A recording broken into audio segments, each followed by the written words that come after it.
Hello दोस्तों, आज जो है हम लोग वायरस के बारे में जानने वायरस के कुछ जो एमसीक्यूज़ हैं, ठीक है, उसके बारे में हम देखते हैं। तो अगर आप एमसीक्यूज़ में देखेंगे तो सबसे पहले आपको नंबर 1 दिख रहा होगा। यहाँ पे दिख रहा है क्या, which of the following statement is incorrect about viruses. तो जो विषाणु होते हैं उसमें जो है इस पूरे चारों ऑप्शन में क्या गलत दिया हुआ है, ठीक है, इनकरेक्ट बताना है। तो पहली बात, viruses are obligatory parasites. Obligatory का मतलब है कि ये क्या होते हैं कि जैसे ज़रूरी नहीं है कि ये उसी के साथ उस लिविंग ऑर्गेनिज्म के साथ ही हमेशा रहेंगे। ऑब्लिगेट है मतलब कि आपका यहाँ आज यहाँ है तो कल वहाँ भी हो सकता है, ऐसा नहीं कि एक ही जगह सेडेंट्री रहेगा। Non cellular organism replicating inside the living cell, ठीक है। अब ये जो है, अगर इसकी बात करें, non cellular organism replicating inside the living cell, तो नॉन सेलुलर भी नहीं कह सकते हैं, क्योंकि अगर इसके अंदर नॉन सेलुलर है तो जो है ऑब्वियस सी बात है कि इसमें जो है फिर कंपोनेंट नहीं होगा, न्यूक्लियस नहीं होगा, ठीक है। इसके अंदर जब न्यूक्लियस नहीं होगा तो आरएनए भी नहीं होना चाहिए, डीएनए भी नहीं होना चाहिए ना, ऐसा भी है। तो इसमें कह रहा है वायरसेस आर सैप्रोफाइटिक, तीसरा ऑप्शन है। सैप्रोफाइट मीन्स क्या होता है, जो डेड ऑर्गेनिज्म पे क्या करते हैं, अपना फूड कैप्चर करते हैं या फूड लेते हैं, उसको कहते हैं हम सैप्रोफाइटिक। तो ऑब्वियस सी बात है, वायरसेस कभी भी डेड ऑर्गेनिज्म पे क्या करते हैं, लाइव, वो तो लाइव में ही जो लिविंग ऑर्गेनिज्म होता है उसी पे क्या करते हैं, फीड करते हैं, डेड पे करते नहीं है। Viruses are composed of protein covering surrounding nucleic acid. तो ये तो वायरसेस की डिफिनीशन ही है क्या ना, वायरसेस क्या होते हैं, एक प्रोटीन कैप्सिड होता है जिससे भी क्या होता है, कवर्ड होते हैं, और उनके अंदर क्या होता है, उनका न्यूक्लिक एसिड होता है। मे बी वो आरएनए भी हो सकता है, मे बी वो डीएनए भी हो सकता है, ठीक है। नेक्स्ट क्या है, तो इसमें जो आपका आंसर बनेगा वो क्या बनेगा, वायरसेस आर सैप्रोफाइटिक। तो वायरसेस आर सैप्रोफाइटिक ये क्या है, इनकरेक्ट है, क्योंकि सैप्रोफाइटिक नहीं होते हैं, ये लिविंग ऑर्गेनिजम्स पे फीड करते हैं, ठीक है। इसके बाद जो है हमारा जो दूसरा क्वेश्चन है, दूसरा क्वेश्चन कह रहा है,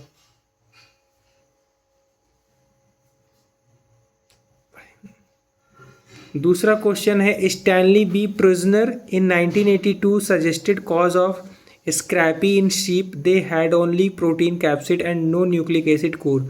इसका मतलब है कि स्टैनली बी प्रिजनर जो थे वो 1982 1982 में उन्होंने स्क्रैपी एक डिजीज़ था, एक कॉज था जिसकी वजह से जो शीप में हुआ था, भेड़ में हुआ था, they had only one protein capsid and no nucleic acid core.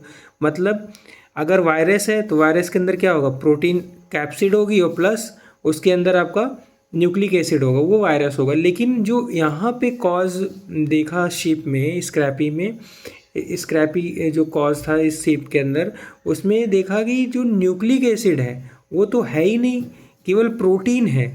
तो जो प्रोटीन है और प्रोटीन से भी क्या हो रहा है, डिजीज़ हो रही है ना। जब डिजीज़ हो रही है तो उसको जो है प्रिजनर ने नाम दिया प्रियॉन्स। क्या नाम दिया, प्रियॉन्स नाम दिया। और इन्हें एक इंटरेस्टिंग बात यह है कि 1997 में 1997 में इन्हें नोबेल प्राइज़ फिजियोलॉजी का मिला, क्योंकि इन्होंने प्रायन रिसर्च डेवलप किया। प्रायन जो होता है इसके बारे में डेवलपमेंट थोड़ा सा किया कि ये प्रायन एक्चुअली होते क्या हैं, ये कैसे फॉर्म होते हैं और ये क्या होते हैं, ठीक है। तो इसलिए इनको 1997 में प्राइज़ मिला, ठीक है। तो नेक्स्ट है आपका थर्ड क्वेश्चन है, in 1967 Diener and Raymer reported cause of potato spindle tumour some organisms having nucleic acid but no protein capsid, ठीक है। तो इन 1967 तो virion, prion, virus and viroid, ठीक है, ये चार थे। तो डाइनर और रेमर ने रिपोर्ट किया पोटैटो में कि स्पिंडल मतलब कुंडलित जैसी संरचना बन जाती किसके अंदर, पोटैटो के अंदर, आलू के अंदर, ठीक है। तो अब यहाँ पे इसका जो आंसर होना चाहिए वो आपका बट नो प्रोटीन कैप्सिड है ना, no nucleic acid no protein capsid, ना ही प्रोटीन है ना ही न्यूक्लिक एसिड है। समझ में आ रहा है कि हम अगर एक सीरियल देखें, सबसे पहले वायरस, वायरस क्या है, जिसके अंदर प्रोटीन भी है, जिसके अंदर न्यूक्लिक एसिड है, वो दोनों है तो प्रोटीन आपका वायरस है। अगर केवल प्रोटीन है और नो न्यूक्लिक एसिड, प्रियॉन्स है। अगर आपका ना ही न्यूक्लिक एसिड है और ना ही क्या है, ना ही आपका प्रोटीन है, तो उसको हमने नाम दिया विरियॉइड। क्या नाम दिया? विरियॉइड। इसको किसने खोजा था? 1967 में डाइनर और आपका रेमर ने रिपोर्ट किया था पोटैटो के अंदर, पोटैटो स्पिंडल फाइबर। ठीक है, और ये क्या होते हैं, ये लाइक अ वायरसेस, ठीक है, होते हैं, मतलब फंक्शन वायरस के जैसा करते हैं, लेकिन इनका स्ट्रक्चर वायरस के जैसा नहीं होता है। ये self replicating in living cells होते हैं, but unlike a virus the viroid lacks a protective coat protein. ठीक है, they are single standard circular and non coding RNAs that infect plants. इसमें केवल आरएनए होता है, इसमें कोई न्यूक्लिक एसिड नहीं प्रेजेंट होता है। ठीक है, वो भी नॉन कोडिंग आरएनएज होते हैं। ठीक है, तो इसमें होता क्या है, इसमें तो इसमें क्या होता है, कलर चेंज हो जाता है इन द फोलिएज, पत्तियों का रंग बदल जाता है, पत्तियाँ छोटी हो जाती हैं, है ना। और इनकी जो पत्तियाँ होती हैं, स्पिंडल, स्पिंडल मतलब होता है कि उसी पत्ती में थोड़ा थोड़ा घुमाव आ जाएगा, है ना, जैसे पत्तियाँ घूम जाती हैं उसी के अंदर। ठीक है, sprouting also occur at a slower rate than in unaffected potatoes. मतलब जो स्प्राउटिंग होगी इस पोटैटो में, वो क्या होगी, बहुत लेट होगी। ठीक है, तो ये चीज़ होती है। अब इसके बाद ये आपको एक स्ट्रक्चर दिखाई दे रहा होगा। ठीक है, ये जो स्ट्रक्चर दिखाई दे रहा है, ये आपको दिख रहा है यहाँ पे, ये वाला स्ट्रक्चर दिख रहा है। ये स्ट्रक्चर में क्या दिख रहा है, ये सबसे इंटरनल पार्ट दिख रहा है, ये इंटरनल पार्ट, ये वायरल जीनोम है, और इसके चारों ओर क्या है, न्यूक्लियो कैप्सिड। न्यूक्लियो मतलब होता है न्यूक्लियस, ठीक है, या न्यूक्लियो कैप्सिड का मतलब कह सकते हैं जो न्यूक्लियस बना हुआ है, न्यूक्लियो। तो न्यूक्लियो में क्या होता है, आपका आरएनए प्लस डीएनए होता है। न्यूक्लियो हो गया, कैप्सिड मीन्स क्या होता है, कवर। ठीक है, तो ये न्यूक्लियो कैप्सिड उसका बना हुआ है। इसके आप राउंड साइड देख रहे होगे, इसके अराउंड द साइड ये क्या है, राउंडेड राउंडेड स्ट्रक्चर दिखाई दे रहा है। इसको हम क्या कहते हैं, वायरल टेगुमेंट कहते हैं। क्या कहते हैं, वायरल टेगुमेंट। फिर इसके बाद आउटर कवरिंग देखोगे, उस राउंडेड स्ट्रक्चर के बाद आपको दिखेगा एनवेलप। फिर एनवेलप के ऊपर क्या दिख रहा है, प्रोटीन दिख रही है। ठीक है, तो ये सारी चीज़ें हैं जो आपका क्या बनाता है, एक पूरा वायरस का स्ट्रक्चर बनाता है। फिर इसके बाद नेक्स्ट दिख रहा है आपको, क्वेश्चन है कि which one of the following is a double standard RNA. Double standard RNA, तो इसमें कौन सा डबल स्टैंडर्ड आरएनए है, तो इसमें डबल स्टैंडर्ड आरएनए आपका है रोटा वायरस, या इन्फ्लुएंजा वायरस, या टॉस्पो वायरस, या रैप्डो वायरस। ठीक है, तो डबल स्टैंडर्ड का मतलब होता है कि कोई भी ऐसा जो है वायरस है जिसका जो न्यूक्लिक एसिड है, मे बी वो आरएनए भी हो सकता है, वो डीएनए भी हो सकता है। तो दोनों में से अगर जो है डबल स्टैंडर्ड मतलब एक हेलिकल स्ट्रक्चर है जिसके अंदर दो कह सकते हैं माइक्रॉन्स हैं। ठीक है, तो अब उसे क्या होगा कि ये एक ऐसे सीढ़ी के जैसा स्ट्रक्चर बना लेगा, डबल स्टैंडर्ड हो जाएगा। तो डबल स्टैंडर्ड जो है आरएनए वायरस इंक्लूड द, अब कौन कौन सी इसमें जो है ग्रुप्स आते हैं। फर्स्ट है आपका रोटा वायरस, इसको ग्लोबली नोन जाना जाता है गैस्ट्रो इंटरटाइनिस, है ना, इंटेरिटाइटिस। तो गैस्ट्रो इंटरटाइटिस का मतलब है जो आपके गैस्ट्रिक, जो आपके स्टमक से रिलेटेड होता है, वहाँ पे ये ज़्यादातर कॉमन कॉज होता है। ये क्या करता है, स्टमक में पेन प्रोड्यूस करता है इन यंग चिल्ड्रन, जितने भी नए बच्चे होते हैं, छोटे बच्चे होते हैं। फिर है नेक्स्ट है आपका ब्लू टंग वायरस, इसी को कहते हैं, है ना, young children blue tongue virus. Blue tongue virus क्या है, ये जनरली क्या करता है, blue tongue virus and economically significant pathogen of cattle and sheep. तो ये क्या करता है कि जो टंग होती है उसका कलर ब्लू कर देता है इस वजह से, और ये पैथोजन है। पैथोजन का मीन्स होता है कोई ऐसा और माइक्रो ऑर्गेनिज्म जो किसी दूसरे लिविंग ऑर्गेनिज्म में जाके उसको डिजीज़ कॉज करता है। उस जो डिजीज़ कॉज करेगा उस माइक्रो ऑर्गेनिज्म को हम पैथोजन कहते हैं।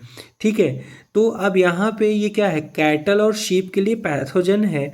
The family Rheoviridae is the largest and most diverse as double-stranded RNA virus family in terms of host range। ठीक है, तो ये जो आपको रोटा वायरस दिख रहा है, ये रोटा वायरस कुछ और नहीं है, ये आपका फैमिली जो रियोविरिडी है, जो लार्जेस्ट फैमिली है, वो उसी का हिस्सा है रोटावायरस। ठीक है, इसके बाद कह रहा है, अगला क्वेश्चन है the virion is, the virion is, तो विरियन इज क्या है? अभी मैंने आपको बताया वायरस क्या है, वायरस में न्यूक्लिक एसिड और प्रोटीन दोनों होगा। फिर प्रियन में न्यूक्लिक एसिड एब्सेंट रहेगा, केवल प्रोटीन रहेगा।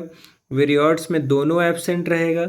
लेकिन जब आप किसकी बात करेंगे, विरियन की बात करेंगे, विरियन की बात करेंगे, तो उसमें क्या हो जाएगा, उसमें जस्ट उल्टा हो जाएगा, उसमें न्यूक्लियोकैप्सिड प्रेजेंट रहेगा, जो मैंने आपको यहाँ दिखाया। ये है न्यूक्लियोकैप्सिड, ये दिख रहा है, ये वाला हिस्सा, ये वाला हिस्सा दिख रहा है, इसी को कहते हैं न्यूक्लियोकैप्सिड। ठीक है, ठीक है, तो ये चीज़ है, ये न्यूक्लियोकैप्सिड किस में प्रेजेंट रहेगा, विरियन में प्रेजेंट रहेगा। और विरियन में जब प्रेजेंट रहेगा तो the virion is a nucleocapsid protein associated with nucleic acid known as nucleoproteins and the association of viral capsid protein with viral nucleic acid is called nucleocapsid. तो nucleocapsid क्या है, nucleoprotein से मिलके बना है, और एसोसिएशन किसका है, वायरल कैप्सिड का। फिर इसके बाद unit viral structure consisting of capsid with the enclosed nucleic acid it generally inside the cytoplasm depending on the viruses and the nucleoplasm. ठीक है, तो इसका कहने का अर्थ यही है कि ये सारा स्ट्रक्चर किससे मिलके बना है, न्यूक्लियोकैप्सिड से ही मिलके बना हुआ है। ठीक है, इसके बाद कह रहा है, इसके बाद नेक्स्ट क्वेश्चन है आपका, बैक्टीरियोफाज वाज डिस्कवर्ड बाय। तो बैक्टीरियो जो फाज होता है, जो बैक्टीरियोफाज, बैक्टीरिया मीन्स क्या होता है, जो माइक्रो ऑर्गेनिज्म है, जिसको जो हम ठीक है, माइक्रो ऑर्गेनिज्म है, और उसको हम खुली आंखों से नहीं देख सकते हैं, और उसको हम माइक्रोस्कोपिक व्यू से देखते हैं, तो आपका माइक्रो ऑर्गेनिज्म कहलाते हैं। ठीक है, इसमें ये बैक्टीरिया आते हैं। तो बैक्टीरिया क्या है, बैक्टीरिया सबसे पुराने लिविंग ऑर्गेनिजम्स में कह सकते हैं आप।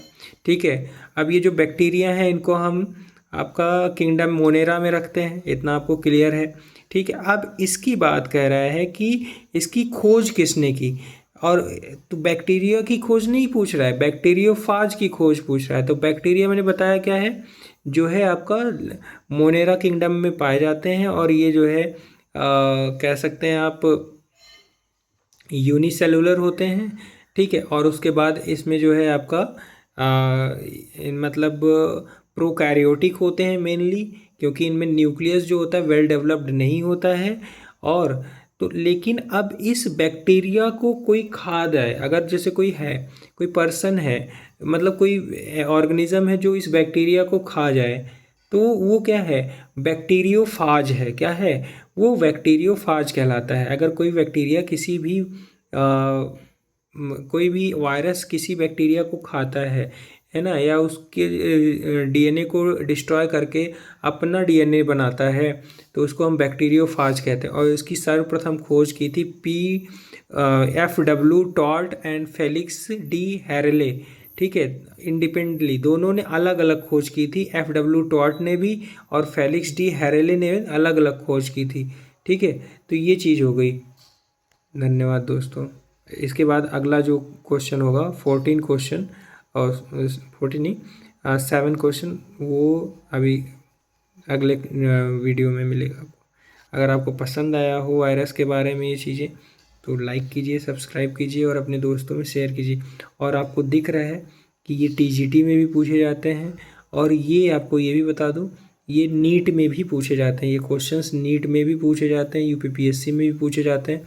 तो अगर आप तैयारी कर रहे हैं तो आप इसको देख भी सकते हैं, आंसर भी आपके सामने दिया हुआ है, आप इसको समझ भी सकते हैं। कोई क्वेश्चन हो तो आप मुझसे पूछ भी सकते हैं। ठीक है, और लाइक सब्सक्राइब शेयर कीजिए। जेनेसिस अड्डा में आपका बहुत बहुत धन्यवाद।